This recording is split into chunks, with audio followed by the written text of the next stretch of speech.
एक बार फिर से एक नए वीडियो में आप लोग का स्वागत है।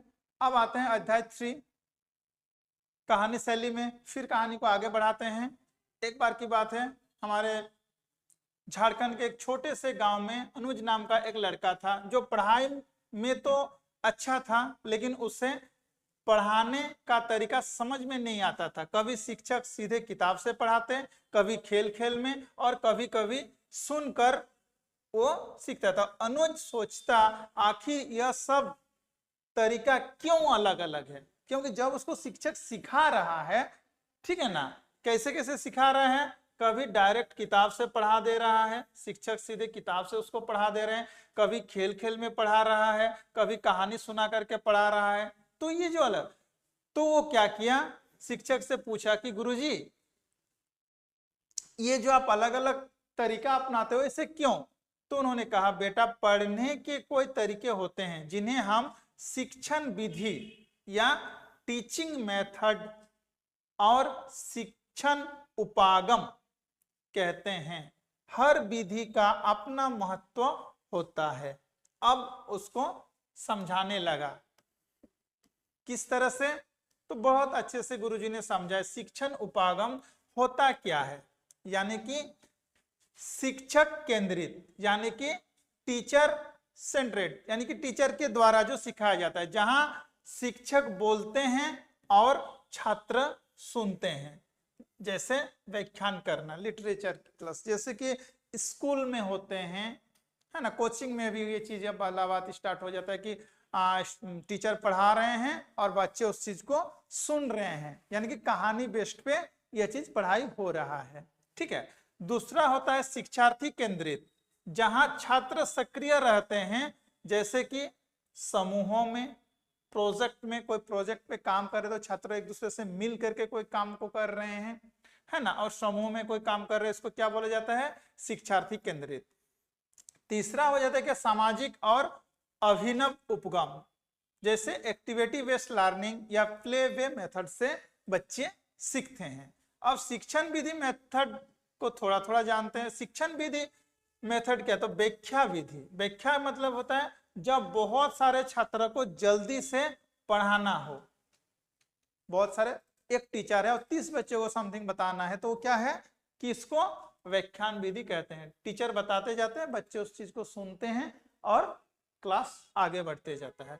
उसी तरह से चर्चा विधि। चर्चा विधि यहाँ पे क्या होता है, डिस्कशन होता है, चर्चा होता है। जब किसी विषय पर विचारों का आदान प्रदान होता है तब ये चर्चा, यानी कि बच्चे, टीचर भी बोलते हैं, बदले में स्टूडेंट भी उस पर अपने राय रखते हैं या विचार रखते हैं। उसके बाद प्रदर्शन विधि। प्रदर्शन विधि में क्या होता है, प्रयोग दिखाना, जैसे विज्ञान का प्रयोग करना, है ना। उसके बाद प्रोजेक्ट विधि। प्रोजेक्ट विधि में क्या कहता है, करके सीखना, जन डुइक का ये विचार है प्रोजेक्ट विधि। समस्या समाधान विधि, तो सवाल पूछकर हल निकालना। और खेल विधि, प्ले विधि, छोटे बच्चे को खेल खेल में पढ़ाना और इस तरह से उसको शिक्षा देना। तो यह सब सुन करके अनुज को पता चल गया कि अलग अलग विधि क्यों अपनाते हैं, क्यों करते हैं, कि अलग अलग तरीके से शिक्षा क्यों दिया जाता है, क्योंकि यही है असली शिक्षा, है कि आप किसी भी वे में उस चीज को सीख सकते हैं। चलिए अब आगे आते हैं, इसमें भी वही 50 क्वेश्चन है चैप्टर 3 से भी। तो कौन कौन सा उपागम शिक्षक केंद्रित है, ठीक है ना, तो इसको हम लोग जल्दी जल्दी करते हैं। तो कौन सा उपागम शिक्षित केंद्रित है, तो शिक्षित यानी कि शिक्षक केंद्रित है। प्रोजेक्ट विधि तो ये तो होगा नहीं। व्याख्यान विधि हाँ, क्योंकि टीचर बोलेगा बाकी सब सुनेंगे। समूह ये तो ऐसे ही नहीं होगा, खेल खेल विधि में भी नहीं होगा। तो इसका आंसर क्या हो जाएगा, आंसर हो जाएगा बी नंबर, व्याख्यान विधि। दूसरा में आते हैं, दूसरा क्वेश्चन में, प्रोजेक्ट विधि का संबंध किस दर्शन से, दार्शनिक से है। दार्शनिक से मतलब प्याजे तो नहीं हो जाएगा, जॉन डुइन हाँ यही तो पढ़े हैं थोड़ी देर पहले, स्किनर भी नहीं होगा, थंडाई, क्योंकि ये आंसर हो चुका है। इसका भी आंसर क्या हो जाएगा, बी नंबर हो जाएगा, ठीक है। प्ले वे मेथड, यानी कि खेल खेल में सीखना, मुख्यतः किसके लिए उपयुक्त है, तो ये वयस्क व्यक्ति के लिए ना, छोटे बच्चों के लिए, हाँ यही इसका आंसर हो जाएगा। शिक्षक भी नहीं और शोधकर्ता भी नहीं, क्योंकि बच्चों खेल खेल में ज्यादा सीखते हैं, प्लेवेस है ना। समस्या समाधान विधि, प्रॉब्लम सॉल्विंग में क्या आवश्यक है? तो यहाँ पे सबसे पहले देखिए आवश्यक क्या है, याद करना ना, याद करना तो है ये नहीं है, रटना तो वो भी नहीं है। सी नंबर, प्रश्न पूछना और हल ढूंढना। देखिए यहाँ पे क्वेश्चन के ऊपर थोड़ा ध्यान दीजिए, समस्या समाधान विधि में क्या आवश्यक है, यानी कि आपके पास ऑलरेडी समस्या है, ठीक है ना, तो उसको आपको समाधान करना है। तो यहाँ पे क्या होगा, तो प्रश्न पूछ लिए हैं या प्रश्न आ गया आपके सामने, तो उसको आपको क्या करना है, सॉरी समस्या आ गया है तो आपको प्रश्न पूछना है और उसका हल ढूंढना है, तभी जाकर के आपका समस्या का निदान, यानी कि इसका आंसर क्या हो जाएगा, तो इसका आंसर सी नंबर हो जाएगा। व्याख्यान विधि का मुख्य लाभ क्या है? क्या बोल रहा है, व्याख्यान विधि का मुख्य लाभ क्या है? समय की बचत, समय की बचत, हाँ क्योंकि एक साथ यहाँ पे सोचिए कि 30 बच्चे पढ़ रहे हैं और 30 को एक ही चीज बताना है, एक ही समय में बता दिए, तो व्याख्यान विधि में ये चीज समय का बचत हो जाएगा। छात्र की सक्रियता, हाँ ये भी नहीं, ये तो नहीं होगा उतना। खेल खेल में सीखना, नहीं ये तो होगा ही नहीं। अनुभव पर आधारित ज्ञान, नहीं ये नहीं होगा। तो इसका आंसर क्या हो जाएगा, 1 नंबर हो जाएगा। कौन सा उपागम शिक्षक केंद्रित है? शिक्षक केंद्र कौन सा है, तो वही व्याख्यान विधि हो जाएगा, और क्या, बी नंबर आंसर हो जाएगा। प्रोजेक्ट विधि का संबंध किस दार्शनिक से है? तो प्रोजेक्ट विधि का जॉन डुइन। प्लेवे मेथड, ये दोबारा क्वेश्चन आ गया छोटे बच्चों से समस्या, हाँ ये दोबारा क्वेश्चन आ गया है प्रश्न, अभी आगे चलते हैं। व्याख्यान विधि का मुख्य लाभ क्या है? तो समय की बचत। फिर आते हैं चर्चा विधि में क्या होता है? चर्चा विधि में वही बच्चे एक दूसरे से क्या करते हैं, आदान, विचारों का आदान प्रदान करता है, तो वही हो गया। तो इसका आंसर आ जाएगा क्या, विचारों का आदान प्रदान, यानी कि सी नंबर हो जाएगा। प्रदर्शन विधि का प्रयोग कहाँ सबसे उपयुक्त है? इतिहास, गणित, विज्ञान, भाषा। तो भाषा में तो होगा नहीं, ये तो दोनों सबसे ज्यादा कहाँ है, विज्ञान में। तो आंसर क्या हो जाएगा, सी नंबर, विज्ञान में होते हैं। लर्निंग बाय डूइंग किससे जुड़ा है? बार बार ये क्वेश्चन आ रहा है, देखिए बहुत इंपॉर्टेंट क्वेश्चन है जॉन डूइंग का। इसको याद करने का एक ही तरीका है, इसको याद रखिए ना, बस वो अपने आप आ ही जाएगा, याद हो ही जाएगा, है ना। कौन सी विधि छोटे बच्चों की रुचि के लिए सर्वश्रेष्ठ है? छोटे बच्चों में रुचि किसमें लाता है सबसे ज्यादा? व्याख्यान में, खेल विधि में, स्मृति विधि में और वाद विवाद में। तो सबसे ज्यादा बच्चा किसमें रुचि रखता है? सबसे ज्यादा बच्चा खेल में रुचि रखता है, तो इसका आंसर क्या हो जाएगा, खेल विधि, यानी कि आंसर हो जाएगा बी नंबर। व्याख्यान विधि का मुख्य दोष क्या है? तो व्याख्यान विधि का मुख्य दोष पूछ रहा है ना यहाँ, तो समय अधिक लगता है, नहीं, छात्र निष्क्रिय रहते हैं, हाँ इसमें कैसा होता है, जैसे रेडियो के जैसा होता है ना, रेडियो के जैसा या एफएम के जैसा, एक बोल रहा है और सामने वाला चुपचाप सुन रहा है, या टीवी के जैसा, यूट्यूब के जैसा नहीं, यूट्यूब 2 वे हो जाता है आज के टाइम में, है ना, आप जो बोलो वो आपको निकाल करके दे देता है, गूगल से भी, आजकल तो चैट जीपीटी भी आ गया है, ठीक है ना। चलिए आगे बढ़ते हैं। समस्या समाधान विधि में पहला चरण क्या है? समस्या समाधान विधि में पहला चरण तो समस्या ही होगा ना, पहला चरण तो यही होगा, तो उसकी क्या है ना, समस्या की पहचान करना। किस विधि में समूह कार्य सबसे अधिक होता है? क्वेश्चन को देखेंगे तो आंसर ऑटोमेटिकली मिल जाएगा, ठीक है ना।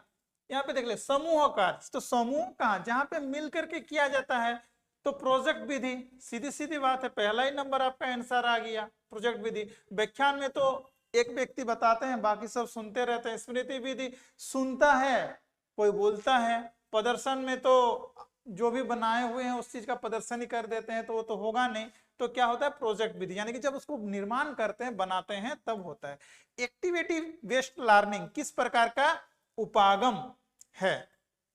तो ये एक्टिविटी यानी कि किसके ऊपर हो रहा है, एक्टिविटी बेस्ड, तो सीधी बात है विद्यार्थी के ऊपर हो रहा है, विद्यार्थी के ऊपर। तो इसका आंसर क्या हो जाएगा, विद्यार्थी यानी कि छात्र हो जाएगा। तो यहाँ पे तो विद्यार्थी ऑप्शन है नहीं, तो यहाँ पे क्या है, शिक्षक है, तो ये तो होगा नहीं। निष्क्रिय ये भी नहीं, परंपरा, तो क्या होगा, शिक्षार्थी केंद्रित, यानी कि स्टूडेंट बेस होता है ये। ठीक है। एक्टिविटी, व्याख्यान विधि कहाँ सबसे अधिक उपयोगी है? व्याख्यान विधि कहाँ सबसे अधिक उपयोगी है? तो छोटे बच्चों को पढ़ाने में व्याख्यान विधि एकदम उतना उपयोगी है नहीं। बड़े समूहों को पढ़ाने में, तो बड़े समूहों को जब आप पढ़ाने जाओगे तो व्याख्यान विधि, क्योंकि उन लोग ऑलरेडी पहले से समझदार होते हैं, उस विषय में कुछ ना कुछ जानकार रखते हैं, तो वहां पे अगर आप बताओगे तो ये सबसे कारीगर होगा। खेल खेल में सीखना ये बच्चे लोगों का है, और प्रयोगात्मक ज्ञान तो ये पर्टिकुलर सब्जेक्ट में। तो सबसे उपयुक्त आंसर कौन सा आ गया आपका? B number. खेल विधि किस प्रकार का सिद्धांत पर आधारित है? तो खेल विधि जो है बच्चे की स्वाभाविक प्रवृत्ति, यही तो आंसर हो जाएगा, और बाकी आगे का देखने के है ये नहीं है। ठीक है ना। चलिए, कौन सी विधि विज्ञान प्रयोग के लिए सबसे अधिक उपयुक्त है? बार बार बोल रहे हैं विज्ञान के लिए कौन सा विधि है? व्याख्यान नहीं, प्रदर्शनी, हाँ यही तो हो जाएगा, प्रदर्शनी, स्मृति भी नहीं, वाद विवाद भी नहीं। डिस्कस मेथड का उद्देश्य क्या है? तो डिस्कस मेथड का उद्देश्य है समय की बचाना नहीं, क्योंकि इसमें बहुत समय भी लगता है कभी कभार टॉपिक में, है ना। बच्चों को खिलाना ये तो होगा ही नहीं, प्रयोग दिखाना ये भी नहीं होगा, तो बचा कौन? बी नंबर, विचार का आदान प्रदान, यानी कि अगर कोई टॉपिक है, उस टॉपिक पे एक ने राय दिया, दूसरे ने उसमें कुछ राय दिया, तीसरे ने, यानी कि टॉपिक एक रहा, लेकिन वहां पे 10 तरह का राय उस सब्जेक्ट को लेकर के, उस टॉपिक को लेकर के आ गए, तो विचारों का आदान प्रदान ही डिस्कशन मेथड कहलाता है। प्रोजेक्ट विधि का मुख्य लाभ क्या है? तो प्रोजेक्ट विधि का मुख्य लाभ है बच्चों एक दूसरे में सहयोग की भावना आते हैं। लिटरेचर मेथड किस प्रकार की विधि है? तो लिटरेचर मेथड एक निष्क्रिय विधि है। टीचर के लिए सक्रिय हो जाता है, लेकिन स्टूडेंट के लिए क्या हो जाता है? निष्क्रिय, क्योंकि चुपचाप बैठ करके सुनने लगते हैं बस। समस्या समाधान विधि का अंतिम चरण क्या है? देखिए, पहले में समस्या आते हैं, दूसरा हल हो जाता है, तो हल को हम लोग क्या बोलते हैं? निष्कर्ष, है ना। ये रिजल्ट जब आ गया, निष्कर्ष जब मिल गया, रिजल्ट जब आ गया, तो उसका आंसर कहाँ है? निष्कर्ष। ये तो सी नंबर आंसर, निष्कर्ष निकलना, यानी कि उसमें वो लर्निंग बाय प्ले किस विधि से संबंधित है? लर्निंग बाय प्ले तो ये खेल विधि से संबंधित है। किस विधि में शिक्षक मार्गदर्शन की भूमिका निभाते हैं? मार्गदर्शक की भूमिका निभाते हैं शिक्षक किस विधि में? तो एज ए गाइडर के रूप में शिक्षक, व्याख्यान में तो नहीं, चर्चा में भी नहीं, स्मृति में, तो ये प्रोजेक्ट गाइड करते हैं शिक्षक, है ना, मार्गदर्शक की भूमिका निभाते हैं। व्याख्यान विधि का प्रयोग किस स्तर पर कम उपयुक्त है? तो प्राथमिक स्तर पर कम उपयोग है। आंसर क्या हो जाएगा इसका? ए नंबर हो जाएगा। किस विधि में छात्र करके सीखते हैं? करके, करत कर, यानी कि अभ्यास करके, तो अभ्यास करके इसमें क्या आ जाएगा? स्मृति भी नहीं होगा, व्याख्यान विधि नहीं होगा, वाद विवाद नहीं होगा, तो प्रोजेक्ट में वो प्रैक्टिकल करके वो चीज सीखता है। प्लेवे मेथड को किसने लोकप्रिय बनाया? प्लेवे मेथड को किसने लोकप्रिय बनाया? तो आंसर ए नंबर आ जाएगा, फ्रॉवल ने बनाया। किस विधि में समय सबसे अधिक लगता है? समय अधिक लगता है। व्याख्यान ये तो लिमिट समय में हो जाता है, स्मृति चर्चा नहीं। सबसे ज्यादा अगर देखा जाए तो प्रोजेक्ट, यानी कि बी नंबर में, बनाने में उसमें समय लग जाता है। प्रदर्शनी विधि का सबसे बड़ा लाभ क्या है? प्रदर्शनी विधि का सबसे बड़ा लाभ क्या होता है? चीजें स्पष्ट समझ में आती है, समय बचत करता है, केवल याद होना सिखाता है नहीं, चीजें स्पष्ट रूप से समझ में आने लगती है, क्योंकि पहले वो थियोरेटिकल करते रहता है, फिर प्रैक्टिकल करता है, इसीलिए। व्याख्यान विधि का प्रयोग कहाँ उपयुक्त है? व्याख्यान विधि का ये पहले भी क्वेश्चन आ चुका है, तो ये वैक्स शिक्षा में उपयोगी है। किस विधि में सवाल जवाब पर बल दिया जाता है? तो सवाल जवाब किसके? समस्या समाधान के ऊपर बल दिया जाता है। थोड़ा क्वेश्चन घुमाया हुआ है ना। एक्टिविटी बेस्ड लर्निंग किस स्तर पर उपयोगी है? तो एक्टिविटी किसके ऊपर है? प्राथमिक, हाँ, माध्यमिक, हाँ, उच्च, हाँ, ये सभी हो जाएगा। आंसर इसके क्या आ जाएगा? डी में। कौन सी विधि नवीन विधि कहलाती है। तो नवीन विधि क्या कहलाती है? स्मृति, व्याख्यान, एक्टिविटी बेस्ड लर्निंग या रटकर पढ़ना। तो इसमें आ जाएगा एक्टिविटी बेस्ड लर्निंग, यानी कि नंबर सी इसका आंसर हो जाएगा। चर्चा विधि का मुख्य दोष क्या है? देखिए यहाँ पे क्या पूछ रहा है, दोष क्या है? समय अधिक लगता है, छात्र निष्क्रिय रहते हैं, अनुभव नहीं होता है, खेल में नहीं होता है। तो इसमें दोष पूछ रहा है ना। तो सबसे अधिक समय लगता है, इसका समय निर्धारित नहीं होता है, कभी 2 मिनट में भी हो सकता है, कभी 2 घंटा भी लग जाता है चर्चा में। ठीक है, तो समस्या समाधान विधि का लाभ क्या है? अब इसमें पूछा गया, जैसे उसमें दोष पूछा गया था, तो इसमें लाभ पूछा गया है। लाभ क्या होता है? तर्क शक्ति का विकास। हाँ, ये भी होता है, तर्क शक्ति का विकास। रटने की आदत ना, ये तो होता नहीं है। निष्क्रियता, ये भी नहीं। समय की बचत, समस्या का समाधान नहीं, ये भी नहीं होगा। तो आंसर तर्क शक्ति का विकास होगा। प्लेवे मेथड में मुख्य साधन क्या होता है? खेल। व्याख्यान विधि का सबसे बड़ा लाभ क्या है? तो व्याख्यान विधि का सबसे बड़ा लाभ क्या है? ना बड़े समूहों को पढ़ाना आसान होता है। किस विधि में प्रयोग सबसे अधिक होता है? विज्ञान प्रदर्शनी विधि में, यानी कि विज्ञान में। तो इसका आंसर क्या हो जाएगा? बी नंबर आ जाएगा। ठीक है, चलिए आगे बढ़ते हैं। लर्निंग बाय डूइंग किसका सिद्धांत है? देखिए पीछे क्लास में हम लोग पढ़े, अभी थोड़ा देर पहले ही इसमें थ्योरी में पढ़े हैं। लर्निंग बाय डूइंग किसका क्लास है? तो इसको बार बार हम ये चीज याद रखिएगा और यहाँ जहां पर भी उसमें दागी लगा दीजिएगा। ठीक है ना।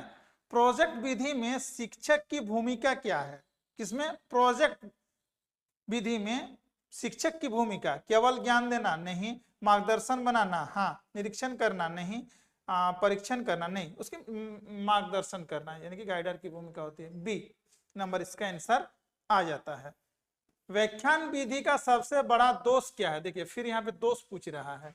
क्वेश्चन को थोड़ा सा ध्यान से पढ़ेंगे तो आपका आंसर वहीं पे आ जाएगा। इसमें छात्र निष्क्रिय रहते हैं, छात्रों को कोई काम ही नहीं होता है, अगर बोला जाए सुनने के अलावा, तो सबसे बड़ी दोष वही है ना। फिर क्या होगा कि सुनते सुनते उसको नींद आने लग जाता है, पलकियां झपकने लग जाते हैं, ये सारा चीजें। ठीक, समस्या समाधान विधि का मुख्य उद्देश्य क्या है? पहले भी एक बार बात करेंगे, क्वेश्चन शायद यही वाला रिपीट हो गया है ना। तो उसमें क्या होता है? सोचने की शक्ति बढ़ाता है। प्लेवे मेथड किस देश से संबंधित है? प्लेवे मेथड किस देश से संबंधित है? ठीक है, चलिए आगे बढ़ते हैं। इसका आंसर आप लोग कमेंट बॉक्स में दे दीजिएगा, साथ ही साथ वीडियो को लाइक सब्सक्राइब करते रहिए। चलिए आगे चलते हैं। एक्टिविटी बेस्ड लर्निंग में कौन सा सिद्धांत छुपा हुआ है? तो एक्टिविटी बेस्ड लर्निंग में अनुभव का जो सिद्धांत है वो छुपा हुआ है। व्याख्यान विधि का उपयोग कब उपयुक्त होता है? व्याख्यान विधि का उपयोग कब उपयुक्त होता है? यहाँ पे हम उच्चारण गलत कर दिए, नहीं होता है। ठीक है ना। तो कहाँ होगा? व्याख्यान छोटे बच्चे को पढ़ाने में इसकी उपयोगिता नहीं होता है। फिर आते हैं प्रोजेक्ट विधि में छात्र क्या सीखते हैं? प्रोजेक्ट विधि में छात्र एक दूसरे को सहयोग, अनुशासन हाँ ये भी सीखता है। केवल किताबें पढ़ना ना, रटना ना, सहयोग और अनुभव। सबसे ज्यादा अगर आप देखा जाए तो सबसे ज्यादा एक दूसरे का सहयोग करके अनुभव जो लेता है, तो इसका आंसर बी आ जाएगा। ठीक है ना। किस विधि को पुरानी विधि कहा गया है या कहा जाता है? पुरानी विधि तो वही व्याख्यान की विधि है ना, क्योंकि सबसे पहले अगर आप देखोगे हमारे जितने सारे धार्मिक ग्रंथ हैं उसमें आप जाओ तो देखोगे ऋषि मुनि लोग बच्चे को बता रहे हैं, अपने शिष्य को पेड़ के नीचे बैठ करके व्याख्यान कर रहे हैं, फिर वहीं बच्चे उस चीज को सीख करके अपने और नीचे में उस चीज को सिखा रहे हैं। तो गुरुकुल पद्धति जो था वो सबसे बढ़िया पद्धति था शिक्षा को आगे प्रचार प्रसार करने का। ये स्टेप बाय स्टेप आगे चल करके ये चीज हम लोग पढ़ेंगे कि क्यों गुरुकुल पद्धति इतना महान था, इतना अच्छा था, और आज का शिक्षा पद्धति थोड़ा डाउन क्यों है। चर्चा विधि कहाँ सबसे उपयुक्त है? चर्चा विधि सबसे उपयुक्त कहाँ है? चर्चा विधि इतिहास के सब्जेक्ट में, गणित के सब्जेक्ट में, भाषा में, सभी विषय में। हाँ बिल्कुल, सभी विषयों में चर्चा होना जरूरी है। प्रदर्शन विधि का प्रयोग किस विषय में नहीं किया जा सकता? देखिए नहीं किया जा सकता यहाँ पे लिखा रहा है, क्या बोल रहा है? नहीं किया जा सकता। तो विज्ञान में बिल्कुल किया जा सकता है, गणित में भी किया जा सकता है, इतिहास इसमें नहीं किया जा सकता। जीव विज्ञान हाँ इसमें किया जा सकता है, इसमें भी किया जा सकता है लेकिन उतना नहीं। ये आंसर आपका पर्टिकुलर परफेक्ट आंसर होगा नहीं के हिसाब से देखा जाए तो। समस्या समाधान विधि किस पर बल देती है? समस्या समाधान विधि किस पर बल देती है?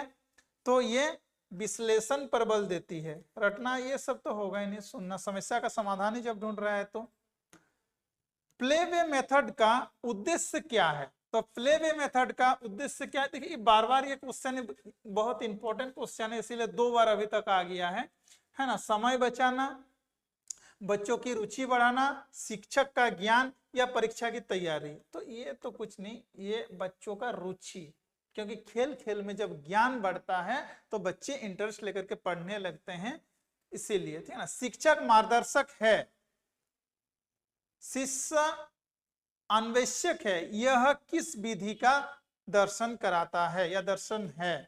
व्याख्यान का नहीं होगा, स्मृता नहीं होगा, खेल का तो नहीं होगा, तो ये प्रोजेक्ट, क्योंकि ये मार्गदर्शक यानी कि गाइडर का भूमिका जो निभाती है, गाइड की भूमिका शिक्षक कहाँ पे? प्रोजेक्ट विधि में ही निभाते हैं। चलिए ये हो गया 50 क्वेश्चन। तो आज का ये वीडियो यहीं पे खत्म करते हैं, मिलते हैं नेक्स्ट वीडियो में जल्दी ही। Thank you.